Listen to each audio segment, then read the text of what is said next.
So I hesitate to say I want to be known for that, but that's where I want to spend a lot of my time is I want to utilize the successes of my business to empower people, to develop people. And really the heart behind all of it is if you change a few people, you're going to change their community. When you start impacting a community, you change a state, a province, and then you can impact really a country beyond that. So Expert in the house. Welcome to Right Media Group Chronicles. We hope you'll take away valuable insights while enjoying every moment of today's episode. Okay, so today we are joined by Billy Mitchell, the CEO and co-founder of Searchlogic, a growth marketing agency known for helping companies scale with smart advertising, automation, and strategy. So, Billy, before we go into details, can you introduce yourself and tell us a little bit about Searchlogic and what Searchlogic does, basically? absolutely. It's nice to be on your podcast. And like you said, my name is Billy Mitchell. Searchlogic is my agency, and we specialize kind of our bread and butter is paid advertising for medium to enterprise level brands, managing ads across essentially all the ad platforms, Google, Meta, LinkedIn, any programmatic, YouTube, et cetera. Hyper focused in on revenue generation and revenue profitability for our customers. So that includes offline tracking and sales and CRM data that we're kind of looping back in to make sure that the work we're doing is actually producing revenue that makes a difference at the organization. So I would say we're pretty agnostic when it comes to the industry and clients that we work with. I'd say it's more in line with how well their marketing and sales departments are set up and how well they work together is more important to us than say what industry they might be in. So law firms are easy for us. E-com is good. SaaS and B2B lead gen is good. But yeah, that's been doing that for actually January will be 13 years, which is pretty cool. Wow. Awesome. You mentioned so many niches. Which one is your favorite, if there is any? So personally, I actually really like law firms. You ask the rest of my team, and they'd probably be like SaaS or e-com is where they like to play. But law firms, one of the things I've noticed about law firms, A, it's a long sales cycle. B, it's a high ticket value.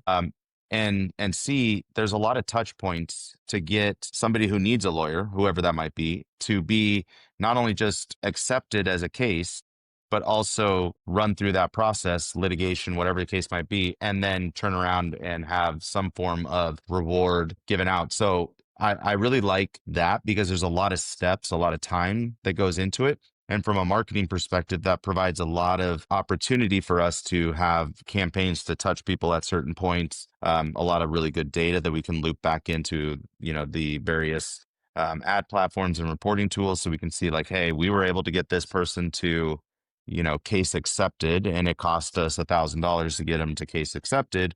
And this was the path that they took, right? And then we know that 50% of their case accepted produces, 10, 50, $100,000 in revenue over the course of the next year. So being able to map all that out, bring that back to the top of the funnel, that's where I have a lot of fun. Awesome. Oh, that's brilliant insight. Thank you very much. When you first started Searchlogic, what problem did you want to solve? I know it was 15 years ago or soon 13 years ago. So I know it was a long time ago, but yeah.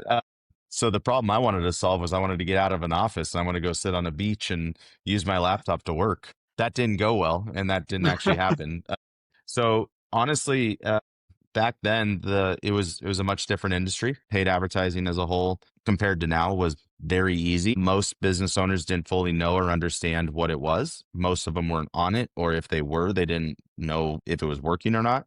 So calling business owners and saying, hey, we can do this thing that helps drive traffic to your website and you're going to get more sales. They're like, take me, show me how, let's do this. It was very, very easy back then. So I really actually enjoyed the sales aspect of it. I liked calling people and talking to them about what they were doing. And then I had a partner at the time. He was much more on the creative branding and kind of performance side. So he focused in on that. I worked in on the sales side, and it was a lot of fun. But yeah, I would say that what drew me was freedom, and then what kept me was kind of the fight and the industry growing and developing. And we did really, really well for the first 3 to 4 years as the industry evolved.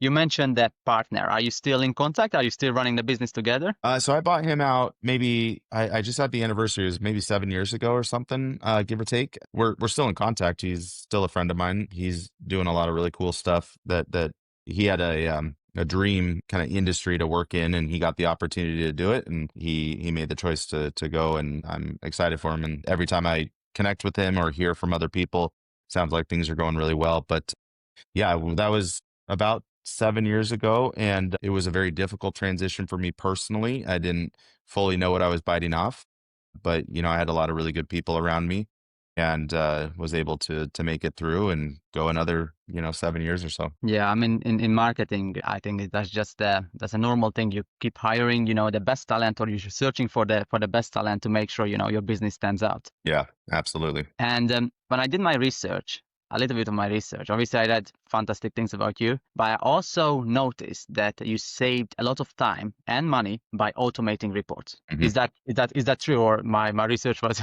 incorrect? No, yeah, you're absolutely right. So there's kind of an internal and external component to this. So one of my key employees, his name's Brian, we tasked him years ago with trying to figure out a better reporting solution for our clients. This was, I don't know, at this point, maybe 5 or 6 years ago. And we were spending easily several hundred hours a month collectively on client reporting. And a lot of it was very manual. It was largely Excel based, not very sexy, not easy to use for our customers, and not actionable as well. So he actually dedicated an entire month. It was December, and the goal was, hey, we've got to get this figured out and launched in January. And so we went with a tool called Tap Clicks, and he basically ran Tap Clicks into the ground. He broke every corner, every element of it. He was on the phone with customer service. Hey guys, I need to do this. I need to do that. And they really stepped up their game, and they said, yeah, we can do these things. We'll work with you. We really like this. And so he dominated it. And we rolled it out in January. As a company, it brought us down to, I don't remember the exact numbers, but it was well over 50% savings in time. It could have been 75% as well. And the couple things: one, now our customers have access, like a lot of reporting tools, our customers have access to 24-hour data. It pulls in a lot of platform data from everywhere else. It can pull in business intelligence data as well. So CRM data, revenue data. If it doesn't have a direct API connection, then we can, if it's date delineated, we can have a Google Sheet, we can ping a Google Sheet, and it can be updated as well.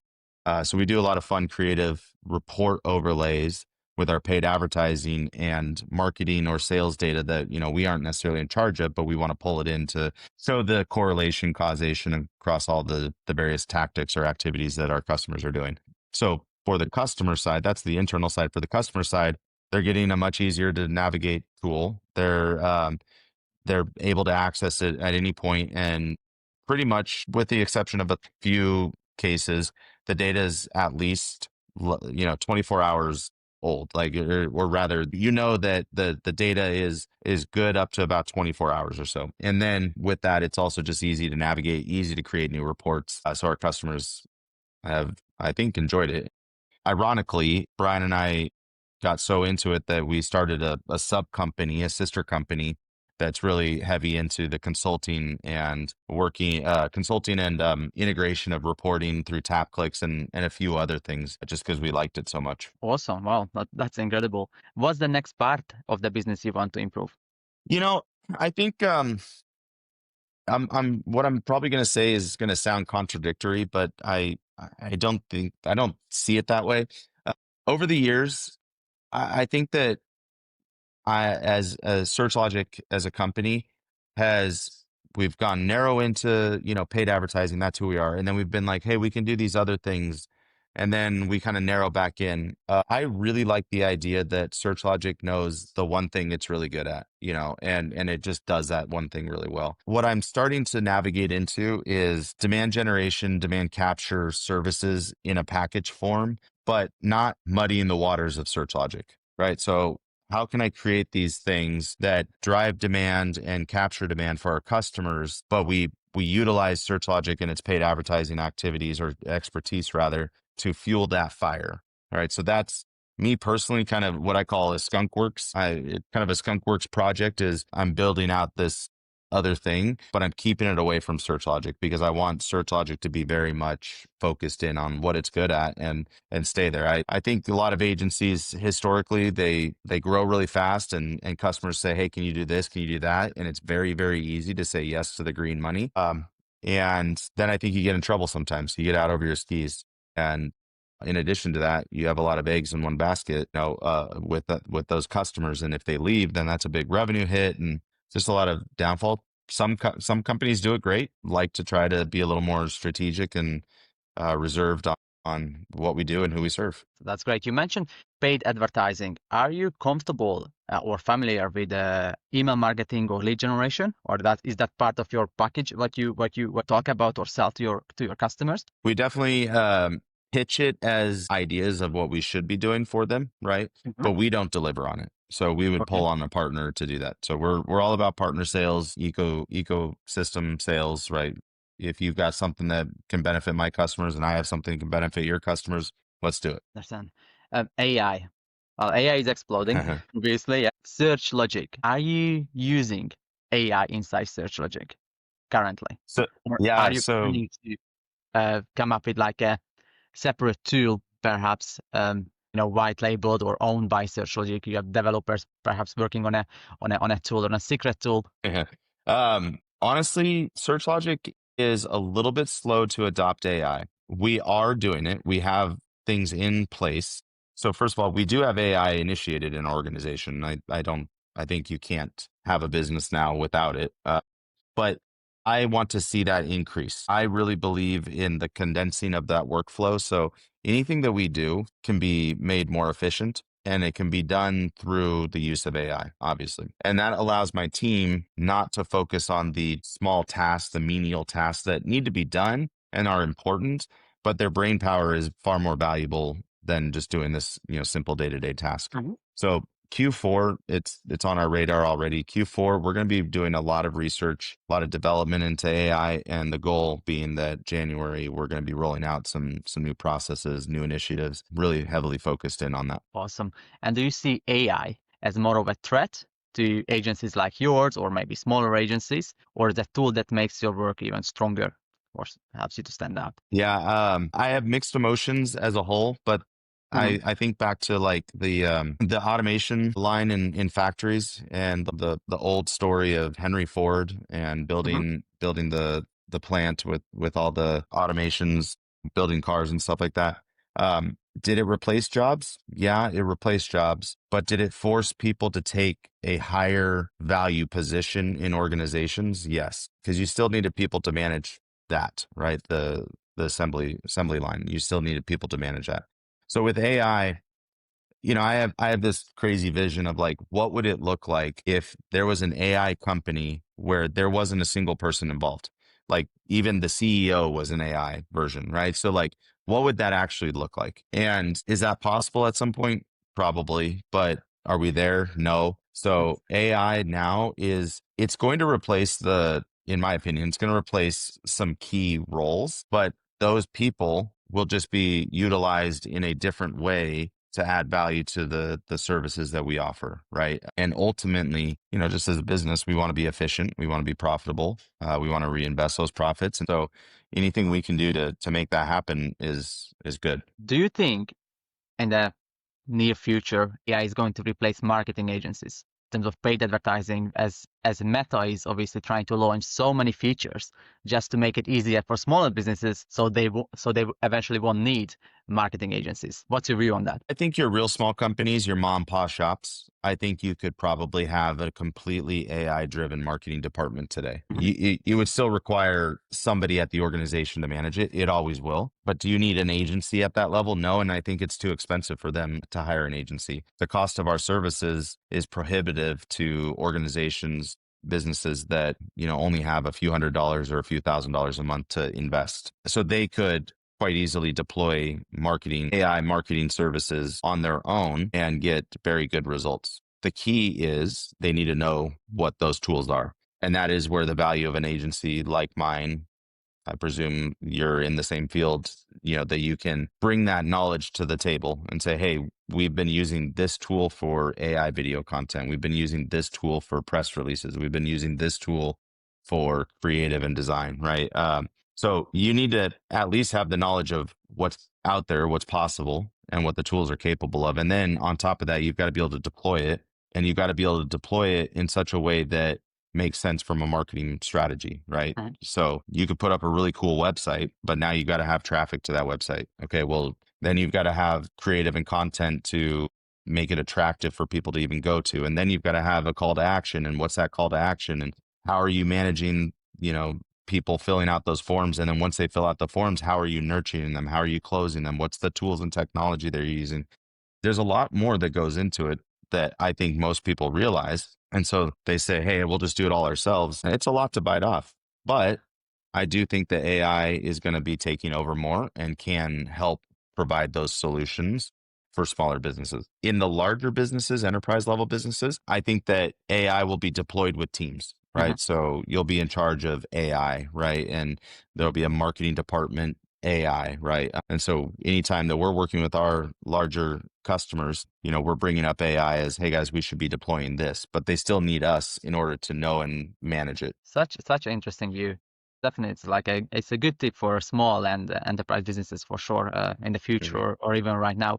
In your view, what makes Searchlogic different from other agencies in this space? Yeah. So, the truth is that paid advertising, the industry, there's a lot of companies like mine. So, we can be a shiny object that just looks better than your current solution, right? A lot of companies will say the same things I'm about to say. They very well may deliver on this as well, but this is how we approach it. We're a boutique agency that wants to be side by side with you.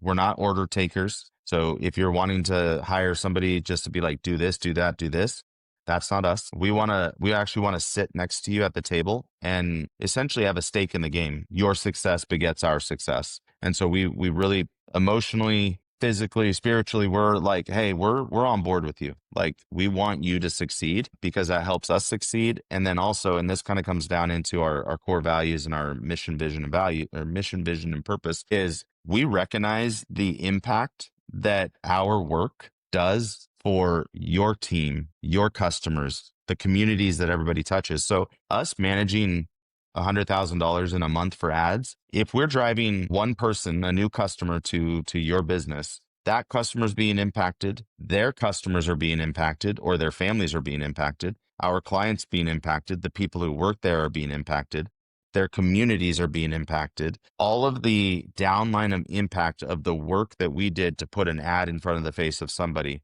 is really powerful. It's really cool. And that doesn't even consider the impact that it makes on our team, our communities. Just like everybody else, we're a fully remote organization. So we have people, actually now we have people all over the world. We have teams in the Philippines. We have teams at West Coast to East Coast, and actually in Europe as well, believe it or not. So the fact that the work that we do on a day-to-day basis impacts those areas, like that's how we approach the work we do, where it's not just a paycheck. It's not just let's get as much money out of these people as possible. We actually want to make us an intentional impact. It's more like a partnership then. So if they join you, they Very much. basically, yeah, they partner in your business. Would you say the current marketing agency space is saturated? Is it difficult to stand out in your case, or because you have that 13 years of experience or more, for you it's easier to get clients because they see your experience and case studies and all that? Yeah, it's definitely saturated. In kind of a joking manner, I usually say anybody with a laptop in a garage can start an agency like mine, but that doesn't mean they're good, right? So yeah, there's a lot of agencies out there. There's a lot of marketing firms that say they do paid advertising, but the reality is, and I know because I'm usually the solution for it, is they just outsource that work, right? And so it's like you might hire them to build a website and do some branding and content or whatever it might be. And they're like, hey, we can do paid advertising as well. And then it's like, sure, we'll do that paid advertising. Well, it's probably my team doing it. You know what I mean? Or it's somebody's an agency like mine doing that work. So it's very muddy, but it's also small at the same point. There's very a small amount of agencies like mine that have stood the test of time and that have a dent in the industry. To stand out, I think it doesn't take much really to stand out. I think it takes good work, good relationship, and a very clear, articulated message of who you are and what you do. Regarding to ad copy and ad creatives, do you utilize AI right now to write your copy, or is just like an illustration, just an idea from AI or ChatGPT to get the best copy out there? Yeah, kind of back to that partnership. We partner with our clients pretty closely to know and understand what their messaging is or should be. Some customers we lean more into AI for sure, and chat as an example. Some customers we don't need to or don't want to. Some customers,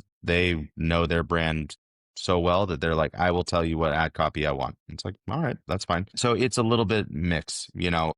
My opinion is that if you're not careful, AI will produce very similar content across the board, right? So I joke a little bit that, if I ever see the word bespoke in somebody's content, I'm pretty sure that they've used AI, right? It is not an uncommon word, but it's uncommon enough that the fact that it's like exploded in use, it's like, okay, AI is the only one that uses bespoke now. So there's very specific words that you can like read or see and be like, that's AI. So I want to avoid that, and we do pretty well because for the most part we're doing our own research, we're using our own brain power. We use chat as a backup or as a support, and then we partner with our clients. You mentioned you have teams in different cities, different countries, basically all around the world. How do you keep everyone working together as one team? So it's difficult. Just to be very clear, I personally wish we were still in offices. I like having teams all over the world, really. But communication's key, right? Routine meetings, Slack is our best friend. Jumping on Google Meets is important. Recording calls, right? So any call that I'm on with my team, I record because I want a documentation of what we need. So yeah, I think there's a combo of a couple things, but number one, communication's key. And then I think the second part, which is very easy to neglect, is you need to get to know people personally. So taking time on meetings, just be like, hey, tell me about your family. Tell me about, your pets. Tell me about where you live. What are you guys doing this weekend? Get to know them personally. And then for me as the leader, I do my best to fly and meet everybody and see them on a routine basis. So I was actually in the Philippines a couple of weeks ago, met my whole team out there. It was a great time. And, it makes a difference. It's important. Yeah, that's really good. The connection with your team and all that. Yeah, that's brilliant. We talked about how you want to improve your business going forward or in the future. What is the biggest challenges you face right now with the business, if you have any, of course? Biggest challenges. I think for us, this is just personally, we've got some internal processes that we need to build or repair. What can happen when you're a boutique agency is it lends itself into, we'll do what is best for the client, even if that means that we're going outside of our normal operating procedures. And so it kind of becomes, we'll customize everything for every client. And that can get dangerous, as well as it's very hard to hire expertise for that, right? So we're part of the AI conversation, part of Q4 is reevaluating our processes. What can we do better? How can we do it better?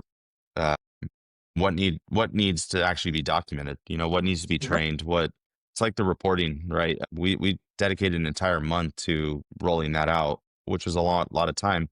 We need to do a similar kind of reevaluation of just our overall processes. That's our biggest challenge right now. We still produce great results. Our team does above and beyond what they're supposed to be doing because that's our mentality. But if we could have just some better traction on the back end, I think it would make everybody's life a little bit easier. Awesome. 5 years from now, what do you want Searchlogic to be known for? Or let me phrase that. 5 years from now, what do you want Billy Mitchell to be known for? That's good. So I'm a man of faith, and so I desire to make a difference in the world through business from that perspective. And so I'm currently, it's still in the early processes, but I'm currently building out essentially development centers. We're going to start in the Philippines, where people can come and learn how to be a better contractor, a better marketer, a better executive assistant, kind of teaching and training people over there to provide a better service for US based organizations. And then from there, kind of leading into, okay, what's what's some personal development, financial management,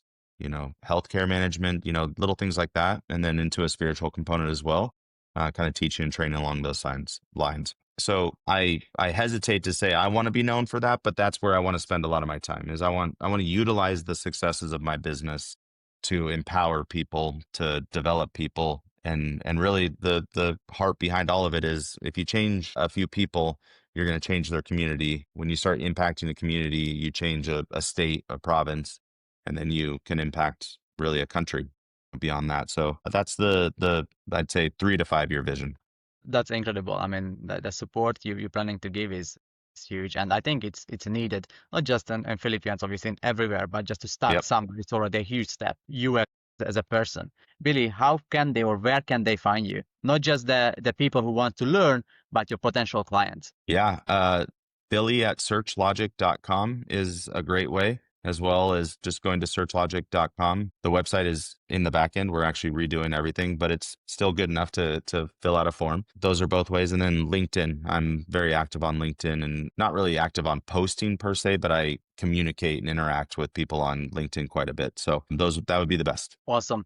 Billy, thank you so much for sharing your journey and the story of Searchlogic with us today. It's clear that Searchlogic is not only helping clients grow, but reshaping how the agencies are thinking nowadays and your great strategies. So Billy, it's been a pleasure having you on the show and then hoping to see you on one of our next show. Thank you for being I love here. it. Thank you.